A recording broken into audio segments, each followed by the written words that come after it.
வணக்கம். நான் உங்கள் ஜெயா. இன்றைக்கி நம்ம ஏபிஜே அப்துல் கலாமோட வாழ்க்கை வரலாறான விங்ஸ் ஆஃப் ஃபயரோட சாப்டர் 1 இதோட சம்மரியை பார்க்கலாம் வாங்க. அவர் சொல்கிறாரு, நான் ஒரு மிடில் கிளாஸ் தமிழ் ஃபேமிலியில் தான் ராமேஸ்வரத்தில் பிறந்தேன். அவரோட அப்பா பேர் ஜைனுலாப்தீன். அவர் பள்ளி படிப்பு கூட ஒரு அளவுக்கு தான் படிச்சிருக்காரு. ரொம்ப வசதியான குடும்பம் இல்லை. ஆனால் அவருக்கு ரொம்ப தாராள மனசு நிறையவே இருந்தது.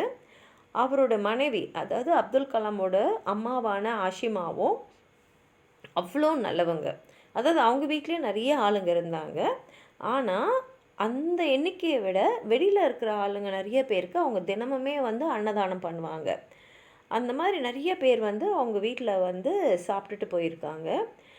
அவரை பொறுத்த வரைக்கும் அவங்க அப்பா அம்மா ஒரு சிறந்த தம்பதியர்கள். அதே சமயத்தில் அவங்க அம்மாவோட பரம்பரையில் ஒருத்தருக்கு பகதூர் பட்டம் கூட பிரிட்டிஷ் கையால் கிடச்சிருக்கு. இவர் ஒரு ஒரு பெரிய குடும்பத்தில் இருக்கக்கூடிய ஒரு சின்ன சாதாரண லுக்ஸ் இருக்கக்கூடிய ஒரு பையன்தான். ஆனால் அவங்க அப்பா அம்மாலாம் ரொம்ப நல்லா அழகாகவும் இருப்பாங்க. அவங்களுடைய பரம்பரையாக இருக்கிற ஒரு வீட்டில் தான், அந்த வீடு கூட ரொம்ப பழைய வீடு, 19ஆம் நூற்றாண்டில் கட்டப்பட்ட ஒரு வீட்டில் தான் இருந்தாங்க. அது சாதாரண பிரிக்ஸில் வச்சு செங்கல்ல வச்சு கட்டின வீடு தான். அது மசூதி தெருவில் இருந்தது. இது ராமேஸ்வரத்தில் இருக்குது. அவங்க அப்பா எதெல்லாம் வசதியாக, அதாவது கம்ஃபர்ட்டு லக்ஸுரின்னு சொல்லுவோம் இல்லையா, அந்த மாதிரி அளவுக்கெலாம் பசங்களுக்கு வாங்கி தர முடியாத நிலைமையில தான் இருந்தார். ஆனால் அடிப்படை தேவையான உணவு, உடை, மருந்து இதெல்லாம் பசங்களுக்கு எந்த தங்கு தடையும் இல்லாமல் கிடைக்கிற அளவுக்கு அவர் பசங்களை பார்த்துக்கிட்டாரு. அதனாலேயே அவரோட குழந்தை பருவம் பார்த்திங்கன்னா மெட்டீரியல் வைஸாக, அதாவது நமக்கு வேண்டிய பொருள் கிடைக்கிற மாதிரியும், அதே சமயத்தில் எமோஷ்னலாக மன ரீதியாகவும் அவர் ரொம்ப செக்யூர்டாக பாதுகாப்பாக தான் வளர்ந்தார். எப்போதுமே அவங்க அம்மாவோட தான் உட்காந்து சாப்பிடுவார். தரையில் தான் சமையல் ரூமில் உட்காந்து சாப்பிடுவாங்க. அவங்க ஒரு வாழை இலையை விரித்து அதில் சாதம், சாம்பார், அதுக்கப்புறம் அவங்க நிறைய வகை வகையாக ஊறுகாயெலாம் செய்வாங்க. அந்த வீட்டில் செஞ்ச ஊறுகாய், அதுக்கப்புறம் அப்போ அரைச்ச தேங்காய் சட்னி, இந்த மாதிரிலாம் அவங்க தருவாங்க. அப்துல் கலாமுக்கு அந்த உணவு ரொம்ப பிடிக்கும். ராமேஸ்வரத்தில் ரொம்ப பிரபலமான சிவா டெம்பிள் தான் அவங்க வீட்டுக்கிட்டே இருந்தது. ஒரு 10 நிமிஷம் நடந்தால் அந்த கோயிலுக்கு போயிடலாம். அந்த ஏரியாவில் நிறைய பேர் முஸ்லீம்ஸ் தான் இருந்தாங்க, கொஞ்சம் ஹிந்து ஃபேமிலிஸும் இருந்தாங்க. அந்த ஏரியாவில் ஹிந்துஸும் முஸ்லீமும் ரொம்ப ஒத்துமையாக இருந்தாங்க. அதுலேயும் பார்த்திங்கன்னா அங்கே அவங்களுடைய தெருவில் தான் மசூதியும் இருந்தது, ஒரு பழைய காலத்து மசூதி.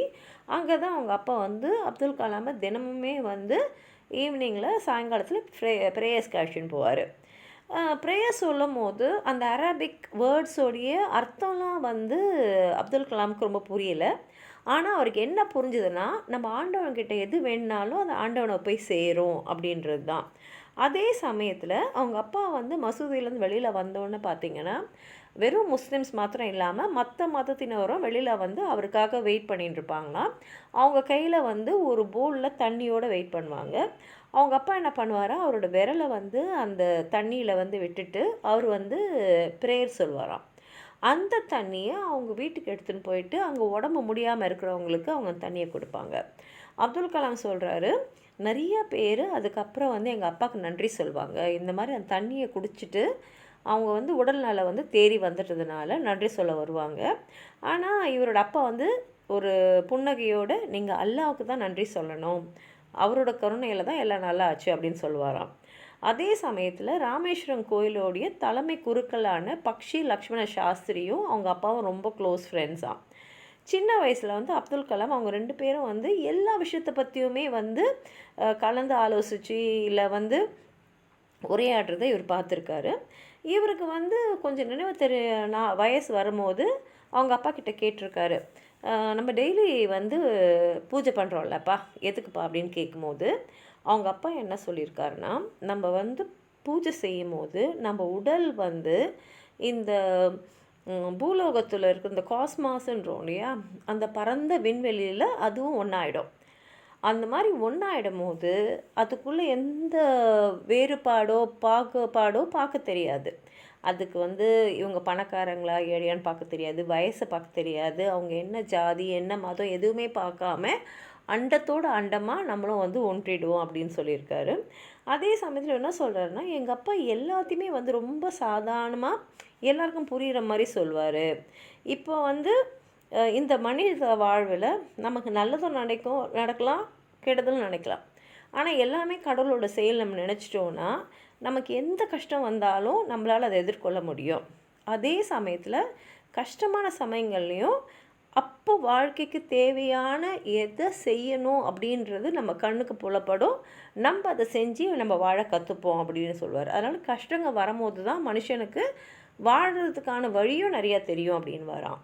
அதே சமயத்தில் இவர் கேட்பாராம், அப்போ இதை வந்து உங்ககிட்ட வந்து ஆலோசனை கேட்குறவங்களோ அறிவுரை கேட்குறாங்க, இல்லை உதவி கேட்க வரவங்க கையில் சொல்ல வேண்டியதானேன் போது அவங்க அப்பா சொல்வாராம், இல்லை இப்போது யாராவது நம்மக்கிட்ட வராங்க வச்சுங்க, அவங்க வந்து தனிமையாக இருக்காங்கன்னா அப்போ தான் அவங்களுக்கு ஒருத்தனை தேவைப்படும். அவங்க கஷ்டத்தில் இருக்காங்கன்னா யாராவது நமக்கு உதவி செய்வாங்களான்னு பார்க்க தோணும். எப்போ அவங்க நெருக்கடியில் இருக்காங்களோ அப்போ தான் வந்து அவங்களுக்கு சரியான வழிகாட்டியாக யாராவது இருக்கிறாங்களான்னு பார்க்க தோணும். அப்போது அந்த சமயத்தில் அவங்களுக்கு வந்து நிச்சயமாகவே உதவி செய்யக்கூடிய ஒரு ஆள் வருவாங்க, தேவைப்படும். அதனால தான் என்கிட்ட யாராவது வந்து ஏதாவது மனக்குறையோடு வந்ததுன்னா நான் என்ன பண்ணுவேன்னா, என்னுடைய ப்ரேயர்ஸ் மூலமாகவும் நான் அவங்களுக்கு கொடுக்கக்கூடிய சில விஷயங்கள் மூலமாக அவங்களுக்கு நான் ஆறுதல் தரேன். இது சரியான விஷயமா இல்லாமல் கூட இருக்கலாம், ஆனால் இதனால் வந்து அவங்களுக்கு ஒரு மனோதைரியம் வரும், அதுதான் நான் அவங்களுக்கு தரேன் அப்படின்னு வரோம்.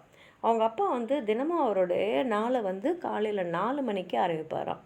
முதல்ல அவர் வந்து நமாஸ் படிப்பாராம். அதுக்கப்புறம் வந்து அவங்களுக்கு ஒரு தேங்காய் தோப்பு இருக்குது, தென்னந்தோப்பு. அது ஒரு 4 மைல் தூரம் இருக்கும் அவங்க வீட்டிலேருந்து. அங்கே போயிட்டு ஒரு டசன் ஒரு 12 தேங்காவை அவர் தோளில் தூக்கி போட்டு தான் திருப்பி எடுத்துன்னு வந்துட்டு வீட்டில் வச்சுட்டு அதுக்கப்புறம் தான் அவர் வந்து அவருடைய காலை பிரேக்ஃபாஸ்ட்டையே சாப்பிடுவாராம். இதை வந்து அவர் 60 வயது தாண்டின அப்புறம் கூட அவர் இப்படி தான் செஞ்சுனே இருந்திருக்காரு. கலாம் சொல்கிறாரு, என் வாழ்நாள் ஃபுல்லாகவே, அதாவது எங்கள் அப்பா வந்து அவரோட வாழ்க்கையை அவர் விதத்தில் வாழ்ந்தார். நான் வந்து அறிவியல் ஆராய்ச்சி தொழில்நுட்பம்னு இருந்ததில் இருந்துட்டேன். ஆனால் எங்கள் அப்பா மாதிரியே அதே ஈடுபாடோடு எல்லா செயலும் செய்யணுன்றது என் மனசில் இருக்கக்கூடிய ஒரு ஆசை. அதே மாதிரி என்னை மீறின ஒரு சக்தி இருக்குது, அது வந்து என்னை எல்லா வழியிலையும் அது வந்து வழி நடத்தி போகுது அப்படின்ற ஒரு நினைப்பும் எனக்கு வந்து எப்போதுமே இருக்கும். அந்த நம்மளை மீறின ஒரு சக்தி தான் தெய்வீக சக்தி. அது வந்து நம்ம எப்போல்லாம் வந்து மன கலக்கத்தில் இருக்கோமோ, கஷ்டத்தில் இருக்கோமோ, இல்லை ஒரு தோல்வியை நெருங்கின்னு இருக்கோமோ, அந்த நேரத்துலலாம் ஒரு சரியான இடத்துக்கு நம்மளை எடுத்துன்னு போய் சேர்க்கும். அதுதான் வந்து அவர் என்ன சொல்கிறாருன்னா, நமக்குள்ளே வந்து தேவையானது வந்து சந்தோஷம், விடுதலை, ஒரு அமைதியான மனநிலை. இது எல்லாமே வந்து நம்ம இந்த மாதிரி ஒரு நம்பிக்கையோடு வாழும்போது நமக்கு கிடைக்குன்றாரு. அதே சமயத்தில் அவர் 6 வயசு இருக்கும்போது அவருக்கு ஞாபகம் இருக்குது, அவங்க அப்பா வந்து கட்டையிலே வந்து ஒரு படகு மாதிரி செய்ய பார்த்தாராம். எதுக்குன்னா, இப்போ ராமேஸ்வரத்துக்கு நிறையா யாத்திரைகள் வருவாங்க இல்லையா, அவங்கள வந்து ராமேஸ்வரத்தில் தனுஷ்கோடிக்கு இன்னொரு பேர் வந்து சேதுக்கரை, அங்கே அழைச்சின்னு போயிட்டு திரும்பி எடுத்துன்னு வரதுக்காக அவர் வந்து அந்த படகை செஞ்சுட்டு இருந்தாராம். இதில் வந்து அவங்களோட சொந்தக்காரரான அகமது ஜலாலுதீன், இவர் தான் பின்னாடி வந்து அப்துல் கலாமுடைய சகோதரியான ஜோஹராவையும் கல்யாணம் பண்ணிக்கிட்டாரு. அவர் வந்து கூட அவருக்கு உதவி செஞ்சார். 2 பேரும் சேர்ந்து அந்த படகை செய்கிறத வந்து கலாம் வந்து ரொம்ப ஆசையாக பார்த்துக்கிட்டு இருப்பாராம். அவங்க அப்பா வந்து அதை செய்யும் போது செஞ்சு முடிச்சிட்டப்புறம் நிறைய பேர் வருவாங்களாம். அவங்கள எடுத்துன்னு போய் ரொம்ப பிஸியாக போய் அந்த கரையில் விடுறது, இந்த கரையில் விடுறது அப்படின்றதெல்லாம் நிறைய அவங்க செஞ்சிட்டு இருந்தாங்களாம். ஆனால் அந்த பாம்பன் பிரிட்ஜே உடையிற அளவுக்கு ஒரு வாட்டி வந்து பயங்கரமான ஒரு புயல் அடிச்சுதான். அப்போ வந்து அந்த இடம் எல்லாமே அழிஞ்சு போயிடுச்சு. அவங்க செஞ்ச படகும் வந்து எங்கேயோ வந்து அடிச்சுன்னு போயிடுச்சு. அது எங்கே போச்சுன்னே தெரியல, அந்த அளவுக்கு அடிச்சுன்னு போயிடுச்சு. அதனால் அவ்வளோ நாள் அவர் ரசித்து பார்த்த கடல் இவ்வளோ சீற்றமாக சீரும் போது தான் இந்த அளவு கூட கடலில் வந்து ஒரு சீற்றம் வரும், அது இவ்வளோ பெரிய அழிவை உண்டாக்கும்ன்றது அவர் புரிஞ்சுக்கிட்டாராம். அந்த படகு அவ்வளோதான் போயிடுச்சு. ஆனால் வந்து இந்த படகை கட்டின சமயத்துலேயும் இந்த படகு சவாரியிலையும் ஜலாலுதீன் வந்து ஈடுபடும் போது அப்துல் கலாமுக்கும் அவருக்கும் ஒரு நெருங்கிய நட்பு ஏற்பட்டுச்சு. இத்தனைக்கும் பார்த்தீங்கன்னா அவங்க 2 பேருக்கும் வந்து ஒரு 15 வயசு வித்தியாசம். அவர் வந்து அப்துல் கலாம் அசாதுன்னு தான் கூப்பிடுவாராம். அவங்க வந்து அவங்களுடைய சாயங்கால நேரத்துலலாம் 2 பேரும் சேர்ந்து அந்த மசூதி தெருவு அங்கே ஆரம்பித்து அப்படியே வந்து அங்கே இருக்கக்கூடிய அந்த கடற்கரைன்னு அது ஒரு ராமேஸ்வரம் வந்து ஒரு சின்ன தீவு மாதிரி தான், அந்த சைடெலாம் நடந்துட்டுருப்பாங்களாம். அப்போ வந்து ஒரு நிறைய ஸ்பிரிச்சுவல், அதாவது கடவுள் சம்மந்தப்பட்டதை பற்றி தான் பேசுவாராம். அதுவும் வந்து ராமேஸ்வரத்தில் அவர் என்ன சொல்கிறாருன்னா, நிறைய யாத்திரைகள் தான், ஏன்னா வந்து கோயிலுக்கு வரவங்க தான் நிறைய பேர் வருவாங்க. அதனால் அந்த மாதிரி ஒரு சூழ்நிலையில் வளரும் போது நம்ம இந்த மாதிரி நிறைய பேச்சுங்களை வந்து கேட்க வேண்டியிருக்கும், மனசால் அதை தான் நினைக்க வேண்டியிருக்கும். அப்போ வந்து என்ன ஆகிடும்னா, அந்த கோயிலை சுற்றியும் இவங்க 2 பேரும் நடப்பாங்களாம். அது மாதிரி நடக்கும்போது அவருக்குள்ளே அப்படியே ஒரு சக்தி வந்து உள்ளே வந்து போகிற மாதிரி அப்துல் கலாம் நிறைய வாட்டி உணர்ந்திருக்காராம். அதில் ஜலாலுதீன் வந்து கடவுளை பற்றி பேசும்போது எப்படின்னா, கிட்டத்தட்ட அவரோடு நெருங்கி பழகின ஒரு பார்ட்னரை பற்றி பேசுகிற மாதிரி தான் பேசுவாராம். சில சமயத்தில் கடவுள்கிட்டே நேராக வந்து சில சந்தேகங்களை கேட்குற மாதிரியும் கேட்பாராம். அதே சமயத்தில் இவர் என்ன சொல்கிறாருன்னா, நான் ஜலாலுதீனை பார்க்கும்போது, அப்புறம் நிறைய யாத்திரைகளை பார்க்கும்போது, அவங்க வந்து இந்த கடலில் மூழ்கி எழுந்திருக்கிறது, பூஜை பண்ணுறதெல்லாம் பார்க்கும்போது எனக்கு வந்து ஒரு மாதிரி எல்லார் மேலேயும் ஒரு மரியாதை வரும். என்னன்னா, இப்போது வந்து எனக்கு புரியுது, நான் மசூதியில் பண்ணுற ப்ரேயர்ஸ் எப்படி கடவுளை போய் சேருதுன்னு நினைக்கிறேனோ, அதே மாதிரி தான் இவங்க பண்ணுற அந்த பூஜையும் கடவுளை போய் சேரும்ன்றது எனக்கு தோணுச்சு. அதே சமயத்தில் இவருக்கு தோணுமா, ஜலாலுதீனுக்கு கடவுளோடு ஏதாவது நெருங்கிய சம்பந்தம் இருக்கான்னு. ஏன்னா அந்த அளவுக்கு ஜலாலுதீன் வந்து அவ்வளோ கடவுள் பற்றோடு இருந்தாராம். அவர் வந்து பள்ளிக்கூடத்துக்கெலாம் ரொம்பலாம் போகல, ஆனால் அது காரணம் அவருடைய குடும்ப சூழ்நிலை தான். ஆனால் இவர் வந்து அப்துல் கலாமை நல்லா படி அப்படின்னு ரொம்ப வந்து என்கரேஜ் பண்ணுவாராம். அது மாத்திரம் இல்லாமல் அப்துல் கலாமோட ஒவ்வொரு வெற்றியையும் ரொம்ப கொண்டாடுவாராம், அவருக்கு ரொம்ப பிடிச்சிருக்குமா. அதாவது வந்து தனக்கு கிடைக்காததெல்லாம் கூட கலாம் கிடைக்குதுன்னு ரொம்ப சந்தோஷமாக இருப்பாராம். அதே சமயத்தில் இவருக்கு ரொம்ப வியந்த விஷயம் என்னென்னா, என்னால் படிக்க முடியலையே, எனக்கு இதெல்லாம் கிடைக்கலையேன்னு ஒரு நாள் கூட ஜலாலுதீன் வந்து வருத்தப்பட்டு இவர் பார்த்ததே இல்லையாம். ஏன்னா அவர் வாழ்க்கையில் எது கிடைச்சாலும் அது கடவுளோட கிருபையால் எனக்கு வந்து கிடைச்சதை நினச்சி தான் அவர் சந்தோஷப்பட்டிருக்காரே தவிர, கிடைக்காத நினச்சி அவர் என்றைக்குமே வருத்தப்பட்டது இல்லையா. அது மாத்திரம் இல்லாமல் அவர் பள்ளிக்கூட படிப்பை நிறைவு செய்யலைனாலும் அவரால் அருமையாக இங்கிலீஷ் எழுத முடியுமா. அதை வச்சு அவர் நிறைய பேருக்கு உதவி செய்வாராம், லெட்டர் எழுதுறது, அப்ளிகேஷன் எழுதுறது, இந்த மாதிரி எல்லாம். அதே சமயத்தில் அவருக்கு தெரிஞ்ச அளவுக்கு விஷயங்கள் வந்து வெளி உலகத்தை பற்றி மற்றவங்க யாருக்கும் தெரியுமான்றது இவருக்கு தெரியல. ஏன்னா அவர் எப்போதுமே வந்து நல்லா படித்தவங்கள பற்றி பேசுவாராம், அப்புறம் அறிவியல் கண்டுபிடிப்புகளை பற்றி பேசுவாராம், அப்புறம் வந்து சமீபகால இலக்கியங்களை பற்றி பேசுவாராம், அப்புறம் மருத்துவ உலகத்தில் வந்து இருக்கக்கூடிய அச்சீவ்மெண்ட்ஸை பற்றியெல்லாம் சொல்வாராம். அவர் நிறையா படித்ததுனால இதை சொல்கிறாரு. அதாவது ஸ்கூலில் போய் படிக்கல, ஆனால் வெளி உலகத்தை அவர் நிறையா படிச்சிருக்காரு. அதனால தான் சின்ன இடமான ராமேஸ்வரம் இருந்தால் கூட இந்த உலகத்தில் நடந்த பல விஷயங்களை வந்து அவர் மூலமாக நான் தெரிஞ்சுக்கிட்டேன் அப்படின்றாரு. அதே சமயத்தில் இவர் என்ன சொல்கிறாருன்னா, இன்னொருத்தரும் இருக்கார், அவர் பேர் வந்து எஸ்டிஆர் மாணிக்கம். இவர் வந்து அவர் வீட்டில் வந்து ஒரு லைப்ரரி மாதிரி வச்சுருந்தாராம். அவர் வந்து கலாமை வந்து எல்லா புத்தகத்தையும் படிக்கிறதுக்கு ரொம்ப ஊக்கப்படுத்துவாராம். என்கிட்ட இருக்கிற புத்தகத்தெல்லாம் போய் படி அப்படின்னு. அதனாலே கலாம் அடிக்கடி ஒரு வீட்டில் போய் அவரோட புத்தகங்கள்லாம் வாங்கி அவர் படிப்பாராம். இன்னொரு நபர் யார் அப்துல் கலாம் வந்து ரொம்ப இன்ஃப்ளூயன்ஸ் பண்ணாங்கன்னா, அவருடைய கசினான சம்சுதீன். இவர் எப்படின்னா, ராமேஸ்வரத்தில் எல்லாருக்குமே பத்திரிக்கையை வந்து டிஸ்ட்ரிபியூட் பண்ணுற ஒரு டிஸ்ட்ரிபியூட்டர் தான் அவர். அவர் எப்படின்னா, காலையில் வந்து நியூஸ் பேப்பர் ராமேஸ்வரம் ஸ்டேஷனுக்கு வரும், பாம்பன்லேருந்து எடுத்துன்னு வருவாங்க. இவர் அந்த நியூஸ் ஏஜென்சி நடத்துனதுனால அந்த இடத்துல இவர் ஒருத்தர் தான் 1000 பேர் அவர்கிட்ட நியூஸ் பேப்பர் வாங்கி படிப்பாங்களாம். இவர் போய் இந்த நியூஸ் பேப்பரை வாங்கி அதை வந்து 1000 பேருக்கும் வந்து இவர் டிஸ்ட்ரிபியூட் பண்ணிகிட்டு இருப்பாராம். அந்த நியூஸ் பேப்பர்லேருந்து தான் இப்போ வந்து அப்போ வந்து விடுதலை போராட்டங்கள் நடந்துகிட்டு இருந்தது இல்லையா, அதை பற்றியும் தெரிஞ்சுக்கலாம். ஜாதகம் ஜோசியம் பார்க்குறவங்களும் அதை பார்த்து அன்றைக்கி நாள் எப்படி இருக்குன்னு பார்த்துக்கலாம். அன்றைக்கி வந்து ரூபாயோட மதிப்பு என்னன்னு தெரிஞ்சுக்கலாம். சில பேர் வந்து ஹிட்லர், மகாத்மா காந்தி, ஜின்னா இவங்கள பற்றிலாம் நியூஸ் பேப்பர் மூலமாக படித்து நிறைய டிஸ்கஸ் பண்ணுவாங்களாம். அது மாத்திரம் இல்லாமல் பெரியார் ஈவே ராமசாமியை வந்து இந்த உயர்ந்த ஜாதியினரை எதிர்த்து பண்ண போராட்டங்களை பற்றியும் படிச்சுருப்பாங்களாம். அப்போ எல்லாருமே நிறைய பேர் விரும்பி படிக்கக்கூடிய பத்திரிக்கை தினமணி. இப்போ இவர் வந்து அந்த நேரத்துக்குள்ளே வந்து முழு பத்திரிக்கையும் படிக்க முடியாது. ஆனால் வந்து என்ன ஆகிடும்னா, இவர் சம்சுதீன் போய் அந்த பத்திரிக்கை எடுத்துன்னு வர நேரத்தில் அந்த பத்திரிக்கையில் இருக்கிற படங்களெல்லாம் பார்த்துப்பாராம். அந்த மாதிரிலாம் பார்த்து நிறைய விஷயங்களை வந்து அவர் தெரிஞ்சிருப்பாராம். 1939 தான் கலாம் வந்து அப்போ 8 வயசு. 2ஆம் உலகப் போர் வந்து ஆரம்பிச்சுது. அப்போ அவர் சொல்கிறாரு, என்னென்ன தெரியல, திடீர்னு பார்த்தா இந்த புளியங்கொட்டைக்கு ஒரு பயங்கரமான டிமாண்ட் இருந்தது. இவர் தினமும் போய் நிறைய புளியங்கொட்டையெல்லாம் சேகரித்து அவங்க தெருவில் இருந்த ஒரு மளிகை கடையில் விற்பாராம். ஒரு நாள் ஃபுல்லாக அவர் கலெக்ட் பண்ணதுக்கு அவருக்கு ஒரு அணா கிடைக்குமா. அது அவருக்கு ரொம்ப சந்தோஷமாக இருக்குமா. ஜலாலுதீனும் இந்த போரை பற்றி எல்லாமே தினமணியில் படிச்சுட்டு அதை இவர் கூட வந்து பேசுவாராம். அதனால் இவருக்கு அந்த போரை பற்றியெல்லாம் தெரிஞ்சது. ஆனால் ராமேஸ்வரம் வந்து தனி தீவாக இருந்ததுனால அவங்க நிறைய அதனால் பாதிக்கப்படலை. ஆனால் என்ன ஆயிடுச்சுன்னா, இந்தியாவும் வந்து இந்த உலகப்போரில் வந்து சேரணும் அப்படின்ற ஒரு கட்டாயம் வரும்போது எமர்ஜென்சி டிக்ளேர் பண்ணாங்களாம். அப்போ தான் வந்து என்ன பண்ணாங்களாம், ட்ரெயின் வந்து இனிமேலுக்கு வந்து ராமேஸ்வரம் ஸ்டேஷனில் நிற்காதுன்னு சொன்னாங்களாம். அதனால் என்ன ஆயிடுச்சுன்னா, அந்த ட்ரெயின் வந்து நகர்ந்துன்னே இருக்கும் போதே, அதாவது வந்து ராமேஸ்வரத்துலேருந்து தனுஷ்கோடிக்கு நகரும் போதே ராமேஸ்வரம் ரோடில் வந்து இந்த நியூஸ் பேப்பரெல்லாம் ஒரு பண்டில் மாதிரி கட்டி ஓடுற ட்ரெயின்லேருந்து தூக்கி போடுவாங்களாம். அப்போ சம்சுதீனுக்கு ஒரு ஆள் தேவைப்பட்டுச்சு அந்த தூக்கி போகிற பண்டில்ஸ் எல்லாம் சேகரித்து அப்புறம் எடுத்துன்னு போய் எல்லா வீட்டிலும் போகிறதுக்கு. அப்போ தான் அவர் வந்து, ஏன்னா அப்துல் கலாம் வந்து அவரோட கசின் கூடவே வரவருன்றதுனால முதல்ல அவளை சம்பளத்துக்கு வேலை வச்சுட்டு அவர் வந்து அப்துல் கலாமோடைய உதவியை நாடினார். அப்துல் கலாமுக்கும் முதல் சம்பளம் அப்போ தான் கிடச்சிது.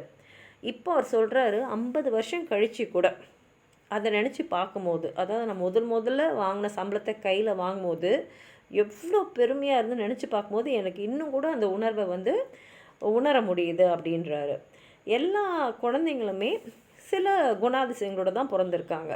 அது அவங்க யாருக்கு பிறந்தாங்க, எப்படிப்பட்ட சூழ்நிலையில் வாழுறாங்க, என்ன மாதிரி அவங்க நிகழ்வுகள் அவங்க வாழ்க்கையில் நடக்குதுன்னு பொறுத்து தான் இருக்குது.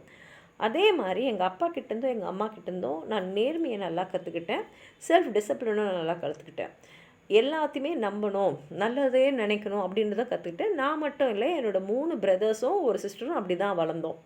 அதே சமயத்தில் நான் ஜலாலுதீனும் சம்சுதீனோட நிறைய நேரம் செலவு பண்ணதுனால அவங்க மூலமாகவும் என்னுடைய குழந்தை பருவம் வந்து அழகாக வந்து உருமாறுச்சு. அதான் ஜலாலுதீன் ஸ்கூல் போல, ஆனால் அறிவாளியாக இருந்தார். அதே மாதிரி சம்சுதீனும் அவர் வந்து வார்த்தையால் சொல்லலை, ஆனால் செய்கை மூலமாக நிறைய விஷயத்தை எனக்கு சொல்லி கொடுத்தாரு. அதனால் இவங்க 2 பேரால் வந்து என்னுடைய குழந்தை பருவம் வந்து நிஜமாகவே வந்து நிறைவானதாக இருந்தது. அது மாத்திரம் இல்லாமல் இவருக்கு 3 நெருங்கிய நண்பர்கள் இருந்தாங்க. ராமநாத சாஸ்திரி, அரவிந்தன், சிவபிரகாசம். இவங்க 3 பேருமே வந்து ரொம்ப ஆர்த்தடாக்ஸான ஹிந்து பிராமின் ஃபேமிலி. ஆனால் அவங்களுக்குள்ளே எந்த வேறுபாடுமே அவங்க குழந்தை பருவத்துலேருந்து பார்த்ததே இல்லை. பிற்பாடு வந்து ராமநாத சாஸ்திரி வந்து அவங்க அப்பா வந்து தலைமை குருக்களாக இருந்தார் இல்லையா ராமேஸ்வரம் டெம்பிளில், அவர் பேர் வந்து பக்ஷி லக்ஷ்மண சாஸ்திரி. அவருக்கு அப்புறம் இவர் வந்து தலைமை குருக்களாக ஆனார். அதுக்கு அரவிந்தன் பார்த்திங்கன்னா அவங்க வந்து ராமேஸ்வரத்திற்கு நிறைய யாத்திரைகள் வராங்க இல்லையா, அவங்களுடைய போக்குவரத்தெல்லாம் ஏற்பாடு பண்ணுற அந்த தொழிலுக்கு போயிட்டார். சிவபிரகாசம் வந்து கேட்ரிங் கான்ட்ராக்டராக சதர்ன் ரயில்வேஸ்க்கு போயிட்டார் அப்படின்றாரு. அது மாத்திரம் இல்லாமல் அந்த சமையலெல்லாம் வந்து வருஷம் வந்து சீதாராம கல்யாண வைபோகம் நடக்கும். அதுக்கு படகு ஏற்பாடு பண்ணுறதே கலாமோட குடும்பம் தான். அதில் வந்து யாத்திரைகளும் போவாங்க. ஒரு படகு வந்து கடவுளுடைய திருவுருவத்தை எடுத்துங்கன்னு அது வந்து ஒரு குளத்துக்கு நடுவில் வந்து ராமதீர்த்தான்ற இடம் இருக்குது. அது வந்து அவங்க வீட்டுக்கிட்ட தான் இருக்குது. அது வரைக்கும் போயிட்டு வரோம். இது அது மாத்திரம் இல்லாமல் கலாம் என்ன சொல்கிறாருன்னா, நாங்கள் முஸ்லீம்ஸாக இருந்தாலும் எங்கள் அம்மாவும் எங்கள் பாட்டியும் எங்களுக்கு நிறைய கதை சொல்லுவாங்க. அதாவது ப்ராஃபிட் முகமதோடைய வாழ்க்கையில் நடந்த கதையும் சொல்லுவாங்க, ராமாயணத்தில் வர கதைங்களும் எங்களுக்கு சொல்லுவாங்க. இதெல்லாம் கேட்டு தான் நாங்கள் வளர்ந்தோம் அப்படின்றாரு. அதே சமயத்தில் அவர் 5வது படிக்கும் போது ராமேஸ்வரம் எலிமெண்ட்ரி ஸ்கூலில் ஒரு புது டீச்சர் வந்தார். அவர் வந்து கலாம் வந்து முதல் ரோவில் உட்கார்ந்துருந்து பார்த்தார். கலாம் வந்து முஸ்லீம்ன்றதுனால அந்த தொப்பியை தலையில் போட்டிருந்தார். கலாமுக்கு பக்கத்திலேயே ராமநாத சாஸ்திரியும் பூணூல் போட்ட ராமநாத சாஸ்திரியும் உட்கார்ந்துருந்தா பார்த்தார். அவரால் வந்து ஒரு ஹிந்து குருக்களுடைய பையன் பக்கத்தில் ஒரு முஸ்லீம் பையன் உட்கார்ந்துருக்கிறத ஏற்றுக்க முடியல. அதனால் அவர் என்ன பண்ணிட்டார்னா, கலாம் வந்து பின்னாடி போய் உட்காருன்னு சொல்லிட்டார். இவருக்கு வந்து வருத்தமாக தான் இருந்தது. ஆனால் வந்து டீச்சர் சொல்கிறத மீறி அவரால் பண்ண முடியல. அவர் பாட்டுக்கு போனார். வருத்தம் இவருக்கு மட்டும் இல்லை, ராமநாத சாஸ்திரிக்கும் தான். ஏன்னா அவர் வந்து சின்ன பையனாக இருந்தாலும் 5வது படிக்கிற பையனாக இருந்தாலும் உடனே தலையை குடிஞ்சிட்டு அவர் அழ ஆரம்பிச்சிருக்காரு. அது வந்து அவர் மனசை வந்து அப்படியே ஆழமாக பதிஞ்சிடுச்சு அப்படின்றாரு. அதாவது அவன் கீழே குனிஞ்சு அழுதது வந்து இவருடைய மனசில் ரொம்ப ஆழமாக பதிஞ்சிடுச்சு. ஸ்கூல் முடிஞ்சிட்டோன்னா 2 பேருமே அவங்கவுங்க வீட்டில் போய் அவங்க பேரண்ட்ஸ் கையில் வந்து இந்த மாதிரி ஸ்கூலில் நடந்ததுன்னு சொன்ன உடனே லக்ஷ்மண சாஸ்திரி உடனே வந்து அந்த டீச்சரை கூப்பிட்டுட்டு இவங்க எதிர்க்கையே வந்து சொன்னார், இந்த மாதிரி விஷத்தை வந்து இவ்வளோ சின்ன வயசு பசங்க ஏன்னா மனசில் வந்து நீ விதைக்கலாமா? இதுங்க அப்பாவி குழந்தை இல்லை, ஒன்று நீ மன்னிப்பு கேளு, இல்லை இந்த ஸ்கூலையும் இந்த தீவையும் விட்டு போயிடு, நீ எங்களுக்கு வேணான்றப்புறம் தான் டீச்சருக்கு வந்து அவர் செஞ்ச தவறு உணர்ந்துட்டு இனிமேலுக்கு நம்ம அது மாதிரி செய்யக்கூடாதுன்னு சொல்லிட்டு அவர் மனசு மாறினாராம். அதே சமயத்தில் இவர் என்ன சொல்கிறாருன்னா, ராமேஸ்வரம் வந்து ஒரு சின்ன இடம், அங்கே வந்து பல வகையான மக்கள்லாம் நாங்கள் வாழ்ந்தோம். அதில் வந்து சிவசுப்ரமணிய ஐயர்னு அவருடைய அறிவியல் டீச்சர், அவர் வந்து ரொம்ப பயங்கரமான ஆர்த்தடாக்ஸ் பிராமின். அவருடைய மனைவி வந்து ரொம்ப ரொம்ப ரொம்ப ரொம்ப கன்சர்வேட்டிவானவங்க, அதாவது பாரம்பரியமாக இருந்தவங்க. ஆனால் இவர் எப்படின்னா ஒரு மாதிரி ரொம்ப வந்து முன்னேற்றமாக ஒரு இதுவாக இருந்தார். அதாவது இந்த மாதிரி ஜாதி மதம்லாம் பார்க்கக்கூடாது, எல்லாருமே ஒருத்தர் ஒருத்தர் கலந்து பழகணும், எல்லாரும் மனிதர்கள் தான் அப்படின்ற மாதிரி அவருடைய எண்ணம். அவர் எப்போதுமே கலாம் கிட்ட சொல்லுவாராம், நீ நல்லா பெரிய மனுஷனாகணும், சிட்டியில் இருக்கிற பசங்க மாதிரி நல்லா படிக்கணும், படித்து பெரிய ஆளை அவங்களுக்கு ஈக்குவலாக நீ இருக்கணும் அப்படின்னு வரோம். ஒரு நாள் வந்து அவரை வந்து அவர் வீட்டுக்கு சாப்பிட கூப்பிட்ருக்காரு. ஆனால் அவங்க மனைவிக்கு வந்து ஏன்னா சமையல் ரூமில் தான் உட்காந்து எல்லாருமே எப்போதும் சாப்பிடுவாங்க. என்னடா அது நம்ம வீட்டு சமையல் ரூமில் ஒரு முஸ்லீம் பையன் வந்து சாப்பிட்றதா அப்படின்ற மாதிரி அவங்க வந்து ஐயோ என் கையாலாம் பரிமாற மாட்டேன் போது இவர் என்ன பண்ணியிருக்காருன்னா, அவர் மனைவியை ஒன்றும் திட்டல, ஆனால் கலாமையும் வெளியில் அனுப்பாமல் அழகாக கலாமை உள்ளே கொண்டு வந்து அவங்க சமையல் ரூமில் உட்கார வச்சு அவர் கையாலேயே வந்து கலாமுக்கும் பரிமாறிட்டு அவன் பக்கத்துலேயே உட்காந்து இவர் சாப்பிட்ருக்காரு.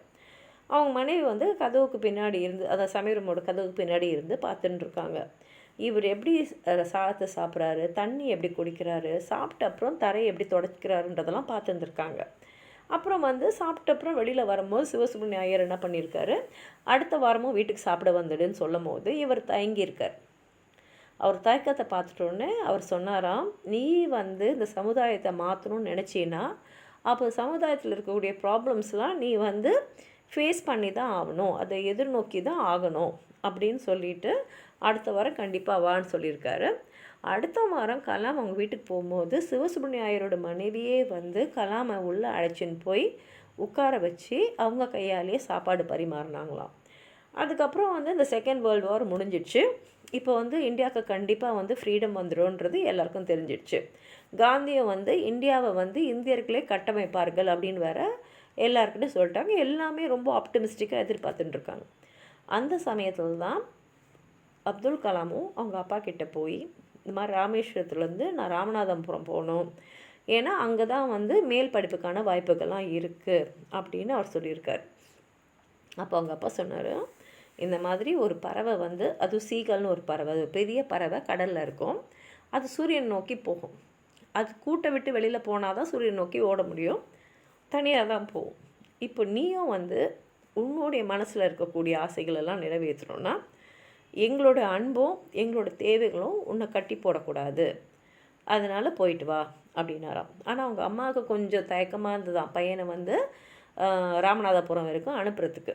அப்போ இவர் வந்து கலீல் கிப்ரான் சொன்னதை அவங்க அம்மாகிட்ட சொன்னாராம். அதாவது அவங்க அப்பா வந்து சொன்னாராம், உன்னுடைய பசங்க இல்லை, அவங்க வந்து மகனாகவும் இருக்கலாம் மகளாகவும் இருக்கலாம், ஆனால் அது வாழ்க்கையோட எதிர்பார்ப்பு, அவங்க உன் மூலமாக தான் வந்தாங்க, ஆனால் உன்கிட்டேருந்து வரல, நீ உன்னோட அன்பை தான் அவங்களுக்கு தர முடியும், உன்னுடைய எண்ணங்களை அவங்களுக்கு தர முடியாது, அவங்களுக்குன்னு அவங்களுடைய சொந்த எண்ணங்கள் இருக்கும் அப்படின்னு கலீல் கிப்ரான் சொல்லியிருக்காரு. அதை வந்து அவங்க அப்பா வந்து அவங்க அம்மா கிட்ட சொல்லி அவங்கள சமாதானப்படுத்தி இவரை வந்து ராமநாதபுரத்துக்கு அனுப்பிச்சாராம். அது மாத்திரம் இல்லாமல் அவரையும் அவருடைய 3 சகோதரர்களையும் மதுசூதனுக்கு எடுத்துன்னு போய் ப்ரேயர்ஸ் எல்லாம் பண்ணிவிட்டு அதுக்கப்புறம் வந்து அவர் வந்து ட்ரெயின் எழுதி ராமேஸ்வரத்துக்கு அமைச்சிருக்காரு. அப்போ அவர் சொல்லியிருக்காராம், இந்த சின்ன தீவில் தான் உன் வீடு இருக்குது, ஆனால் உன்னுடைய ஆத்மா இங்கே இல்லை, உன்னுடைய ஆத்மா வந்து ஒரு வீட்டில் இருக்குது, அது நாளைக்கு நீ எங்கே ஒன்றா அது உன்னை அழைச்சின்னு போவோம், அதனால் நாங்கள் ராமேஸ்வரத்தில் இருக்கிறவங்க யாருமே வந்து உன் கனவில் கூட நீ போகக்கூடிய இடத்துக்கு வர முடியாத அளவுக்கு இருப்போம், அந்த அளவுக்கு நீ போகணுன்ற எண்ணத்தை அவர் மனசில் இருக்கிறத சொல்லியிருக்காரு. கடவுள் உன்னை ஆசீர்வாதிப்பாருன்னு சொல்லி அமைச்சிருக்காரு. அவர் கூட யார் வந்தாங்கன்னா சம்சுதீனும் அகமது ஜலாலுதீன் தான் வந்தாங்களாம் ராமநாதபுரத்தில். வந்துட்டு அங்கே ஸ்குவாட்ஸ் ஹை ஸ்கூலில் அவரை சேர்த்துட்டு அவர் தங்க வேண்டிய போர்டிங் எல்லாம் ஏற்பாடு பண்ணிவிட்டு அங்கே தான் அவரை விட்டுட்டு அவங்க போயிருக்காங்க. ஆனால் இவருக்கு என்னவோ ராமநாதபுரம் வந்து ராமேஸ்வரம் மாதிரி இல்லை, ராமேஸ்வரம் இந்த அமைதி அங்கே இல்லை. ஏன்னா ராமநாதபுரத்தில் ஜனத்தொகை அதிகம். ஆனால் வந்து அவர் படிக்கணுன்னா அவர் இங்கே இருந்து தான் ஆகணும். அதனால் அவர் மனசு ஃபுல்லாகவே ராமேஸ்வரத்தில் இருந்தாலும் அவர் ராமநாதபுரத்தில் இருக்க வேண்டிய கட்டாயத்தில் இருந்தார். அடிக்கடி அவங்க அம்மா செய்யக்கூடிய அந்த இனிப்பு போலி, அதுவும் 12 வகையான டேஸ்ட்டில் அவங்க அம்மா செய்வாங்களாம். அதெல்லாம் அவர் மனசில் வந்துட்டு போகுமா. எப்போல்லாம் சந்தர்ப்பம் கிடைக்குமோ அப்போல்லாம் அவர் ராமேஸ்வரம் ஓடி போயிடுவாராம். ஆனால் எவ்வளோ தான் வந்து அவர் வீட்டுக்கு போகணும் போகணும் போகணும் அப்படின்ற ஒரு ஆவல் இருந்தாலும் நம்ம அப்பா நம்ம மேலே ரொம்ப நம்பிக்கை வச்சுருக்காரு. ஏன்னா அவங்க அப்பா வந்து நீ நல்லா படித்து பெரிய கலெக்டராக வரணும் அப்படின்லாம் சொல்வாராம்.